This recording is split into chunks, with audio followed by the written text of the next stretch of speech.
we did it without a glitch. Hey, everybody. Hey. Thank you, Nathan, for being on. Hi, Samantha, Amber, Brian, thank you so much. We are live, and I've been so excited because I see Nathan so much on LinkedIn, and I don't know a whole lot about Nathan. Hey, Gretchen.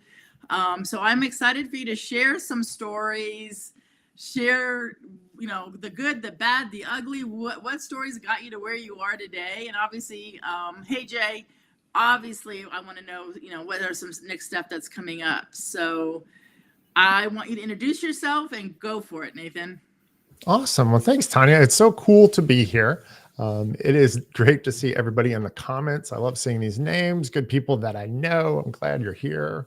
Oh, I just saw Paul and Aya. Hey, you guys. Yeah. Hey, Aya. So yeah, a little bit of my background. I always like to tell people kind of my LinkedIn story and how I ended up on here and what I'm doing. I am a stay-at-home dad, kind of professionally right now. My background academically is in religious study. I love that stuff. I love talking about myths and legends. When you see me doing the Villains series, that is coming largely out of that background that I have. I got away from that, and I spent about 20 years almost in the hospitality industry. I worked in restaurants for a long time. I worked at a resort that my in-laws run.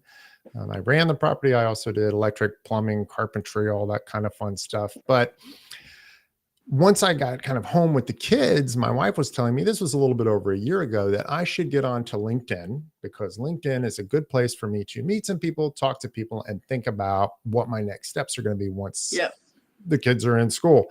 Well, I thought that I would, meet somebody who would like plug me into a job and I would apply as hired somewhere. But I've ended up talking to all of these entrepreneurs and all of these coaches, and I love hearing the stuff that they do. And I think that is important work. So it's connected me back to some of the counseling stuff that I was studying when I was doing my religion programs. And I loved that stuff. So I find myself thinking more and more about that these days. And that's where, like, Tilted Bench, the live show that I have that's going to come up in about 2 weeks. That's where that's come from. That's going to be all about coaching, talking to coaches. And that is very much about me trying to learn from, folks like yourself, right? Yeah. Well, we're going to talk more about that, but I have some questions first. But how is it being a step? And I think you told me you have 3 daughters? Yes, 3. I have a 4-year-old, a 5-year-old, and a 7-year-old. Yeah. So one in preschool and then a kindergartner and a first grader. Uh-huh. Okay, so what's that like? It's crazy. They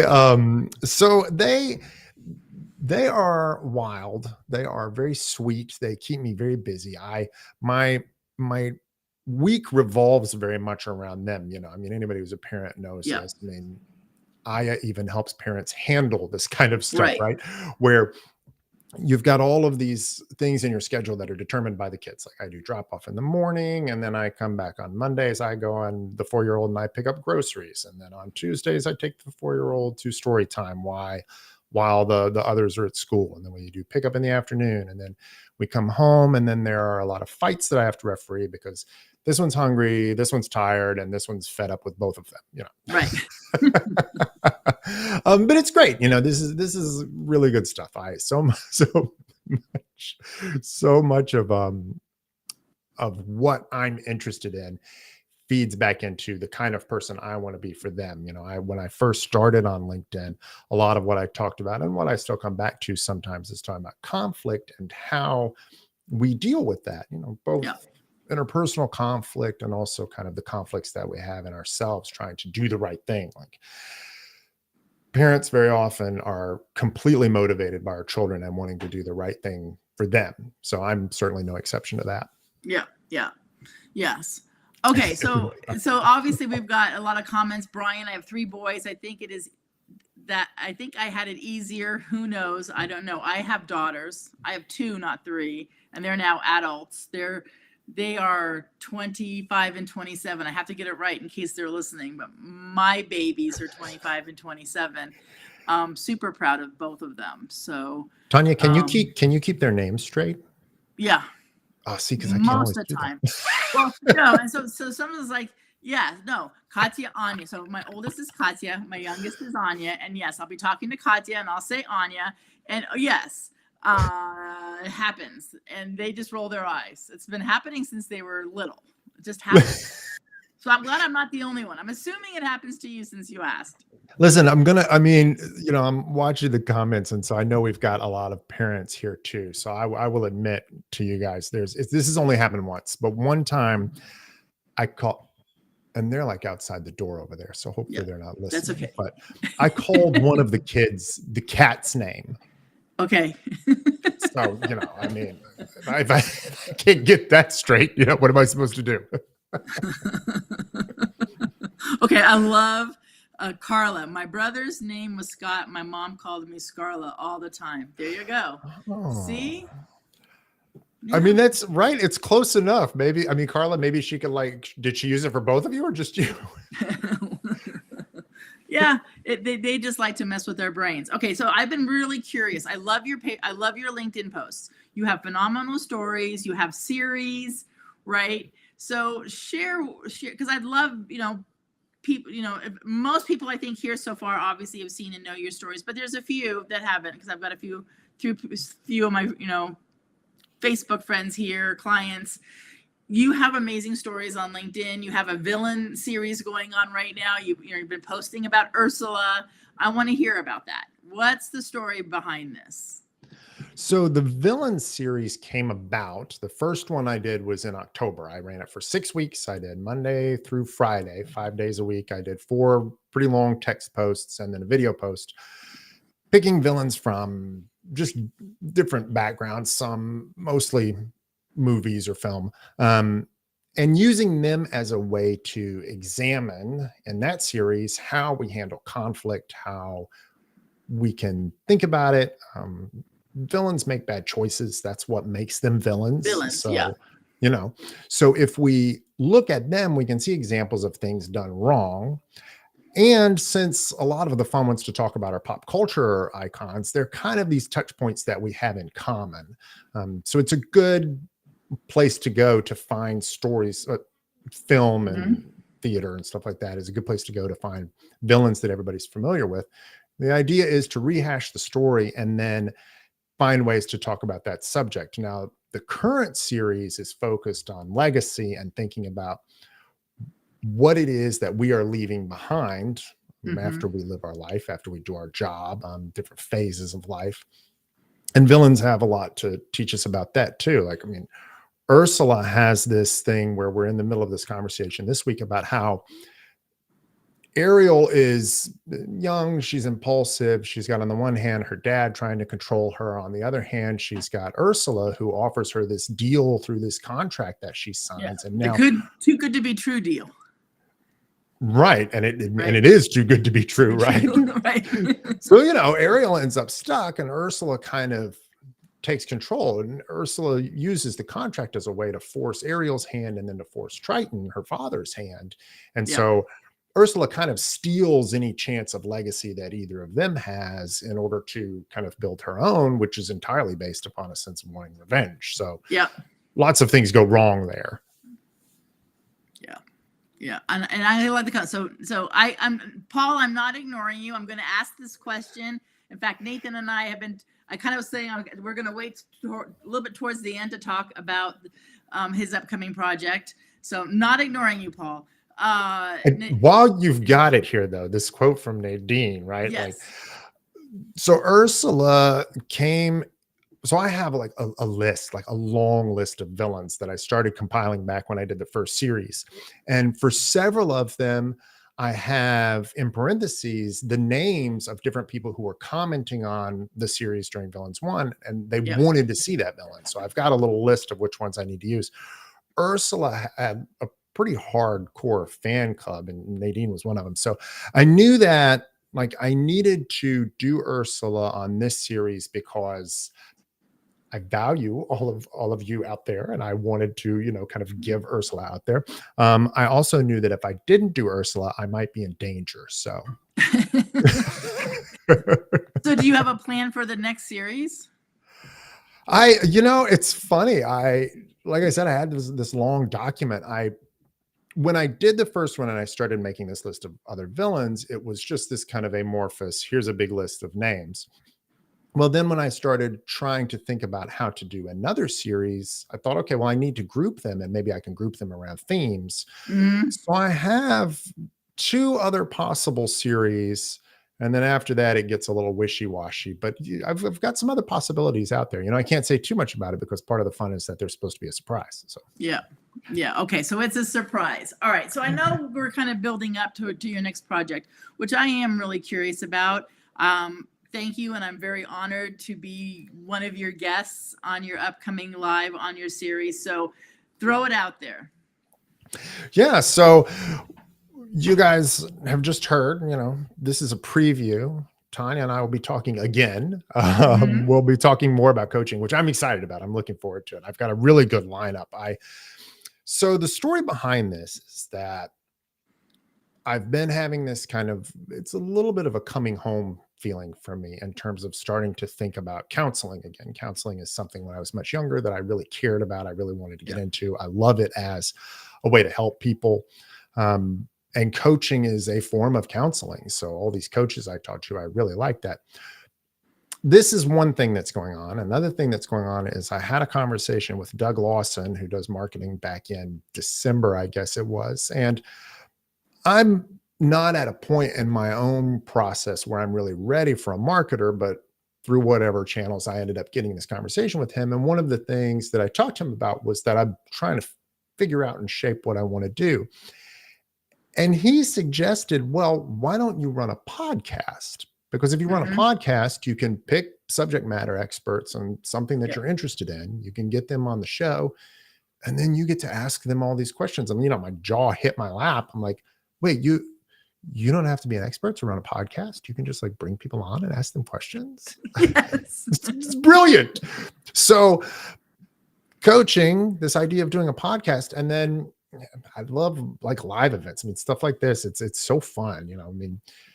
Trevor's here, and a bunch of Yeah. the hotness folks shows are here. Like Yes. that, the hotness show is so much fun. Trevor mentioned to me during that first season. And so the first time I got to join in was the big season finale. And there were, 40 people or whatever were in Oh, that. I was there. It was amazing. Do you remember how many it was? Yeah. I'm sure somebody could throw in the comments. But anyway, there was a lot, right?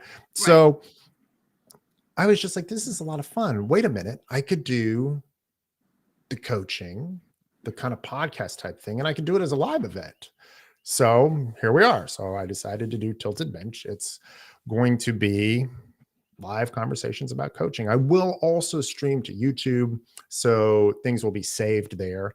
I do plan to 35. Thanks, Trevor. Thanks, Trevor. Yeah. So I do plan to clip out sections of those conversations and have them postable to social media, have, hopefully some YouTube shorts come out of it too. So I think it's going to be a lot of fun. I think there's going to be some great stuff. I really want it to be something that, very much like what happened with Trevor's show, where, we build this community around it, and it can be, coaches and people that care about coaching, and we can all kind of get together and have conversations that are ongoing about the profession. Yeah. And we have a lot of coaches on. Hey, Melissa, thank you. So we have Melissa. Speaking of coaches, right? I don't know about Melissa and Gretchen, but I think I'm pretty safe to say it's something that really fulfills us. When our clients have those aha moments, send us a text after a call saying that was amazing. Thank you so much. I really needed that today. It is. And it's not something that I've done forever. I mean, I've held many professions. I've wrote for Cruising World magazine when I lived on a sailboat. I ran a flight school and loved teaching younger students how to fly, and then somehow veered left and got into real estate, grew a successful real estate company. And I've loved everything that I've done, especially the sailing and the flying bits, right? That was just super adventurous and ways to make money through it too. But this is by far something that I never thought I would land on, and I landed. And this, at my age, this is where I'm going to stay until I retire. but it's something that I enjoy waking up to doing every day. Well, okay, most days. Even coaches have bad days, but for the most part, yeah. I don't want to sound like, oh, Pollyanna. I wake up happy every day.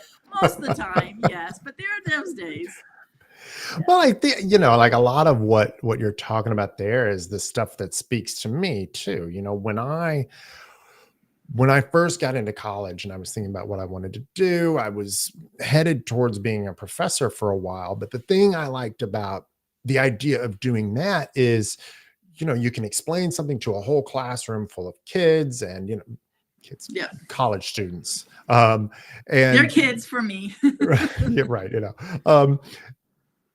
But to see, even if it's just a couple of the faces in the class kind of light up with that moment of realization that like you've helped them get to a place that they couldn't have gotten to on their own. That is amazing stuff. And the thing about counseling is that you're doing that, but on a much more intimate level and by counseling, I mean coaching also, that you can have this kind of one-on-one or small group level where you help folks uncover things that they might not have seen without the help. And those moments, like they do sound incredible. Like I love that stuff. So I hope that, on the show, I hope we'll hear lots of those type of stories too, because those are good stories to hear. And I think they're, I thought you'd like Samantha's comment. Yeah, no, I do. Hey, Karen. Yeah, I want to say hi to Karen and Gretchen. Yes, referrals. In fact, before Nathan and I got on, I told him I have a referral from a client today who lives in North Carolina, who referred me to somebody who lives in Sarasota, Florida. And yeah, that's awesome too, right? That's just, I'm so grateful for my clients who refer really great clients to me. So again, big bonus. So congratulations, Gretchen. I'm so happy for you and proud of you. Yeah. No, I know, kind of got off track there. No, that's okay. I mean, well, that ties back to what we were talking about just before we went live too, about this idea of networking, and that, one of the reasons that I've tried to be active on LinkedIn is the networking. Like I need to get to know more people. I need to learn from more people. I need to have more conversations. My background, the stuff I've done in the past, like I don't have a robust professional network to lean on. I have to build one. So being here, and by here, I mean LinkedIn, like this is a place where it's a virtual meeting ground and you can build those networks. And hopefully if we build them well enough, then, we can get that help from different corners. And hopefully there are people out there listening who will find us when we need them and they need us. Yeah. I have found LinkedIn to be I've been there a year, right? So I've been, building my own coaching company for just over a year, 13 months, and who's counting. And I have met amazing humans on LinkedIn. People that have helped me, like Chris Hennessy, he was my live stream coach, right? So I think I was his first client. Oh, that's awesome. Isn't that awesome? Yep. So I was his first one-to-one client. Now he's doing a group coaching program. I probably burnt him out. That's why he decided to do a group. But he is phenomenal. And I met him on LinkedIn, and a lot of other amazing people like Melissa and Trevor and you and Gretchen and Susanna and everybody who's on here. You're gonna please know that I'm not forgetting you. Oh yeah, I'm watching it. I mean, this is all like amazing people. Like all of you guys are so great. Like really. Yeah. And Melissa's like, I love Chris Hennessy. Yeah, he literally had he had to push me out of the nest, right? Where he's like, okay, it's time for you to go live. And I just went frozen. So he invited me on his show, because at the time he had 2 shows. He had End the Stigma and Hennessy is Possible, I think was the name of his second show. And so he had me on both, and then after that, he was my first guest. Then my coach was my second guest. And then obviously the rest is history. Not everybody, but almost everybody here has been on my show. A lot of people have been. If you haven't, please sign up, because I would love you to be. So how did you get the name Tilted Bench? How did that come about? Oh, well, so I started off thinking about, I want to say I was sitting in the pickup line at my daughter's school waiting for dismissal. looking out the van windows, like contemplating it. So I was thinking about this idea of somebody sitting on a bench, and that part of coaching is to help them get up and go, right? Um, and I'm looking at Melissa's comment, like I just started getting, it's Gabe, right? His name, like I just got him on my radar, and I can't believe I didn't know more about him before. So like, I'm excited to learn more about him too. Yeah, and I think Chris had me watching some of his lives, and then I remember one time, I'm pretty sure when Chris was on my live, he came on my live, and I'm like, oh my God, he's on my live. Awesome. Yeah. So But Melissa, yeah, he's amazing. But so I had this kind of visual there, and it can sound a little bit like a sports metaphor, although it's not directly supposed to be that. It works, but I don't want it to be limited to that. So anyway, originally I was going to name the show Off the Bench. Well, the first thing I did when I got home was go to Google and Google Off the Bench, because I'm like, well, what are the odds that maybe there's another podcast that's named this? Wouldn't be surprised, right? There are like 1 million podcasts named that, and a bunch of morning radio talk shows, and they're all about sports. Oh, that makes sense. Yeah. I'm like, all right. So none of that was a surprise. But part of the thought was, okay, well, I definitely can't go with that. For one thing, it's very highly used. For another thing, like I don't want that sports metaphor to be very heavy. I don't mind a little bit of it, and it's useful. But so then I started playing around with a few other names. One of them that I landed on was Tilt the Bench, because I'm thinking, all right, well, if the idea is to get somebody off of a bench and get them into motion, well, maybe you could tilt that bench and then they get in motion, right? Yeah. And then partially because I love the name of the podcast, Hidden Brain. I just love the name. It's so crisp. I kind of leaned that way a little bit, and I decided to do Tilted Bench, have kind of an adjective describing the bench. And I also like that it's a little vague, right? Does it mean that the bench is tilted because somebody has pushed it to help you get off? Or does it mean that where you're sitting is a little bit off kilter and you need help feeling more comfortable where you are? So teen romance. There's a new one. There will be no teen romance on my show. Well, I don't think. Shove you off the bench. Right. Sometimes as a coach, I feel like I'm shoving my clients off the bench, or I don't really do that. However, I want to do that sometimes. Yeah. Well, and maybe that's why the bench is tilted, right? Because you've shoved them off and the bench is kind of left after they're gone, right? Yep. But that's actually a beautiful example of why I kind of settled on this name. Is like I wanted something that had a little bit of vagueness to it, a little bit of room to play, because I want people to find the meaning in it that works for them. Because the whole idea of the show is that it should be kind of a forum in which a lot of people can come together to talk about stuff. So I want the name to have a little bit of openness to it too. Yeah. And I like Carla. Death grip on the bench. I am not going anywhere. And sometimes that's very accurate. Like if this is a great metaphor, I'm going to use this tomorrow when I'm coaching a few people. Or tomorrow I actually have a workshop. So I'm doing a workshop. It's called Move the Needle, and I do it once a quarter. And most of the time I've done it for anybody who has a goal that they're stuck getting the goal. Doesn't matter if you're a business owner, you're want to run a marathon, you're stuck. This workshop will help you get unstuck. So I'm doing an experiment. This time is for real estate agents only, because I do coach many realtors. I coach other business owners. The majority of my clients are realtors because of my background in that industry. So tomorrow is for realtors only. I have about 18 realtors signed up. So I'm going to use the bench metaphor with them tomorrow.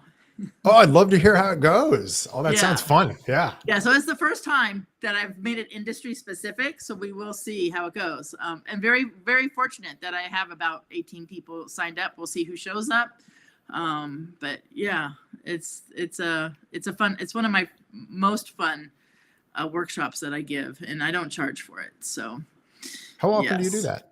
Once a quarter, because it is a free offering. It's 90 minutes, and I do it once a quarter. So I'll do it again next quarter, but I'll open it up again, and then we'll see what happens. I'll kind of weigh. weigh it. I just wanted to have fun with it this time and try something new. All right. Any other comments? Any questions? Any specific questions for Nathan? Anything about Ursula? Anything about Tilted Bench? I saw there's a comment Nadine was asking about if it matters if a podcast is named after another. It's not like a company / branded name necessarily, but wondering if someone could come after you for using their podcast name. And, I don't know. I did look at that, and I'm assuming because there are so many that share the name that it's okay. I think in the case of Off the Bench, that's something that's not a particularly unique thing. So I'm not sure that it's copyrightable. But at any rate, like, I just didn't feel right. The part of the thing for me that happened with that is, since Off the Bench was almost uniformly associated with sports talk shows, I would be miscommunicating if I used that name. So that's why I ended up with something else. Yeah. And I didn't originally think of sports when you said Off the Bench, but as soon as you said it, I'm like, oh yeah, that makes sense. Yeah. I would think people might think, oh, that's another sports podcast. And that's obviously not what it's going to be. Loving the comments. I don't know if any more Disney princesses will be villainized. I may have made myself a villain to a degree when, for those who were around for Villains 1, the second villain was Elsa from Frozen, right? And she's a Disney princess. So there was it works in a lot of ways, but there's backstory to Elsa that you have to think about. But there were a few kind of gasps, Yeah. Elsa, no, she can't be a villain. You got to be edgy, right? Yes. Well, it's all how you look at it, right? It's a perspective. You can take any perspective we want, right? That's the joy. That's the joy of coaching, is that we do, right, help our clients see different perspectives. So why not take the villain perspective, right? And that's exactly, like, that week that we talked about Elsa, that was exactly what we talked about was perspectives and storytelling, and what's the story you tell about yourself? What's the story that other people tell about you? Like, all of that stuff is about perspectives. Yeah. So Melissa says, I used a quote I wrote for my podcast name. Can you write that in the comments? Hey, Jerry. Yes, this gets recorded. So please turn it, re-listen to whatever you haven't heard. So Paul wants to know who's your favorite villain of all time. My favorite villain of all time. Ooh, man, that's a tough one. I think Darth Vader, probably. I mean, Vader is this, like, huge cultural icon.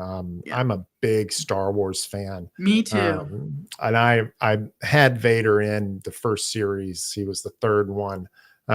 Precisely because of that. I mean, I think the backstory is also part of what makes him more interesting, because he started off as, like, this little boy who was kind and good and didn't stay that way. I'm definitely a Star Wars fan, and my oldest one has started to become a Star Wars fan, but my youngest one has no desire. I swear she was switched at birth, because I'm like, Star Wars, Star Trek, she runs if I even start to bring it up in a sentence. Seriously.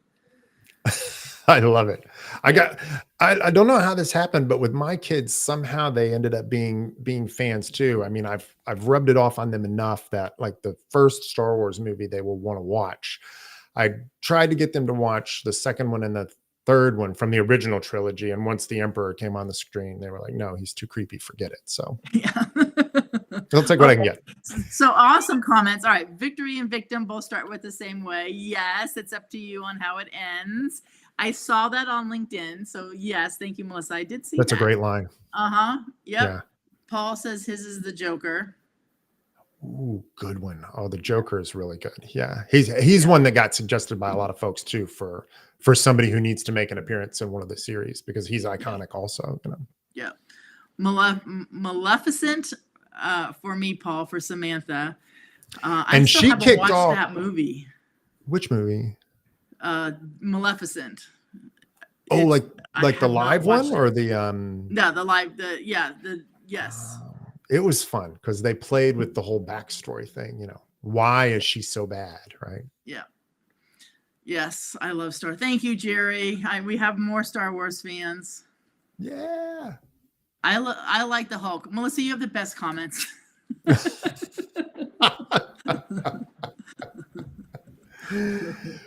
I mean, she's not wrong. No, and again, ridiculous. there's no I'll tell right you. or wrong here, right? This is the safest space. Carla, that is so cool. Parent sailboat is called Jedi. Nice. So cool. Yeah. All right. So we're at 4:30. Thank you for everybody coming on and helping and commenting and supporting.